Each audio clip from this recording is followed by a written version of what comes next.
For 2 weeks, this war was fought from the sky. Bombers, drones, precision strikes hitting targets across Iran. But now, something has changed.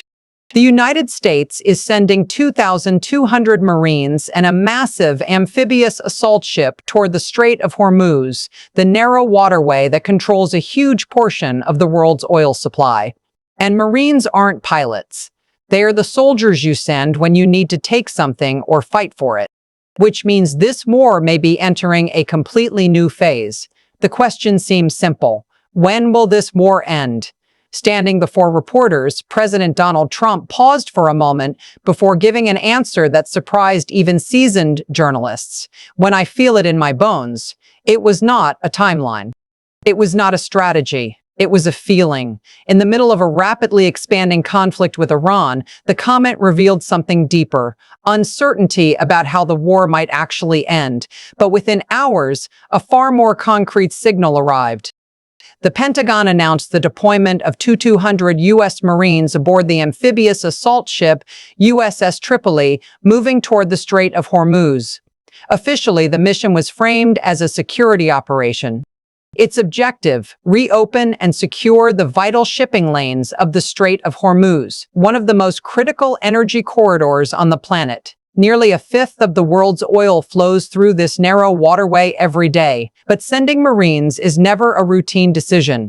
Marine expeditionary units are designed for rapid assault, crisis response, and amphibious operations. Their deployment signals readiness for missions that go far beyond patrols or airstrikes. For weeks, the war had been fought mostly in the air, missiles, drones, and long-range strikes.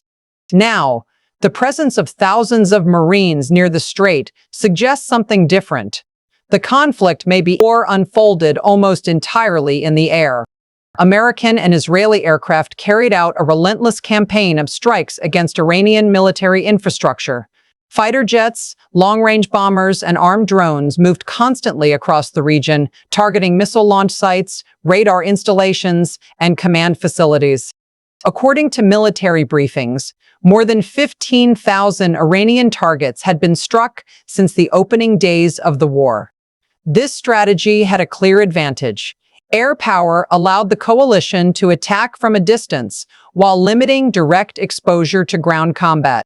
Pilots could launch precision strikes and return to base within hours.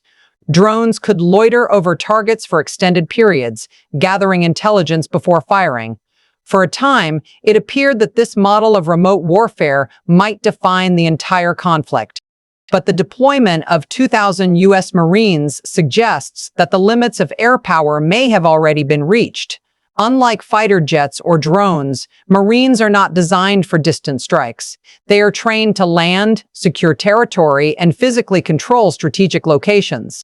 Amphibious units like the one aboard the USS Tripoli specialize in operating close to shorelines and critical maritime choke points, and few choke points are more sensitive than the Strait of Hormuz.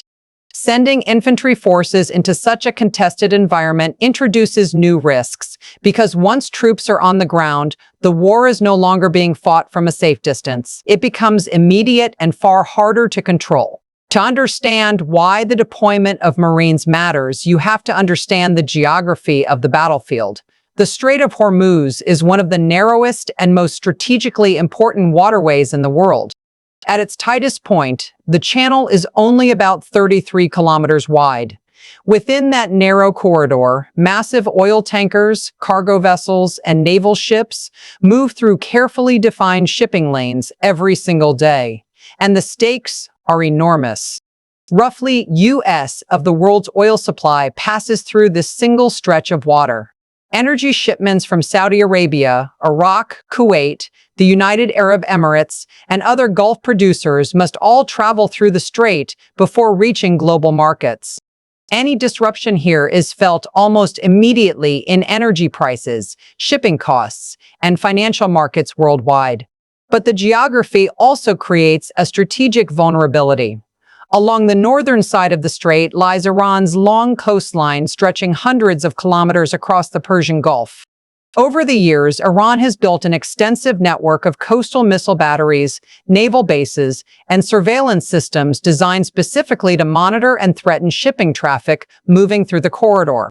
From this vantage point, missiles, naval mines, and fast attack boats can potentially challenge even the most powerful naval forces, which is why the Strait of Hormuz is more than just a shipping lane. It is a pressure point in the global economy where military control of a few kilometers of water can influence energy markets across the entire world. For decades, Iran has prepared for exactly this kind of confrontation.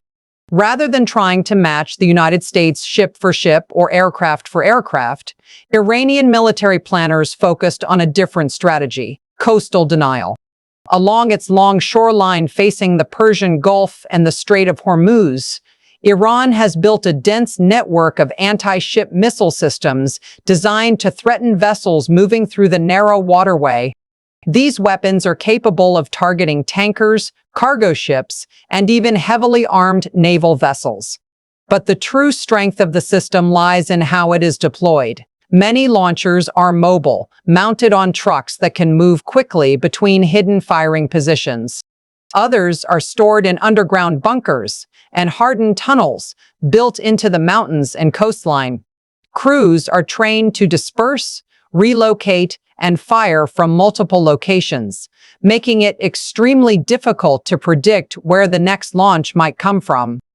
This creates a serious challenge for air campaigns. Even sustained bombing operations may destroy some missile sites, but eliminating every launcher is nearly impossible. As soon as one position is targeted, another can emerge somewhere else along the coast. Iranian officials have repeatedly claimed that their coastal missile forces remain operational and ready even after waves of airstrikes. The strategy is not necessarily to defeat a superior navy outright. Instead, it is designed to achieve something simpler and far more disruptive: to make the Strait of Hormuz too dangerous for enemy ships to pass safely. The military tension in the Strait of Hormuz has quickly translated into an economic shock felt far beyond the Middle East. Shipping traffic through the narrow waterway has reportedly collapsed by nearly 94% as companies struggled to assess the risks of entering an increasingly volatile corridor. For many shipping operators, the calculation has become simple: the danger is too high. As a result, thousands of vessels now sit idle outside the strait, anchored in nearby waters, while crews and companies wait for signs that the route may become safe again. But the disruption is not only about missiles or naval threats. Insurance companies, an essential part of global shipping, have begun refusing to cover ships entering the conflict zone. Without war risk insurance, even the largest tanker operators cannot legally move cargo through the region. The consequences are immediate. Energy markets across the world have begun reacting to the uncertainty. Oil prices have surged and fluctuated dramatically as traders attempt to calculate how long the disruption might last and whether global supply chains can absorb the shock. In response, several governments have started releasing oil from strategic petroleum reserves, attempting to stabilize prices and reassure markets. But these reserves were never designed to solve a long-term shutdown of the world's most critical energy corridor. They are temporary tools. And as the strait remains unstable, the deeper question facing global markets becomes increasingly urgent. How long can the world's energy system function if this vital passage stays closed? Now, thousands of U.S. Marines are sailing toward one of the most dangerous waterways on Earth. Aboard the USS Tripoli, the Marine Expeditionary Unit moves steadily toward the Strait of Hormuz, a narrow corridor where the interests of global energy markets, naval power, and regional rivalries all collide. At the same time, the air war continues. American and Israeli aircraft are still striking Iranian military targets across the region, attempting to weaken missile infrastructure and suppress coastal defenses.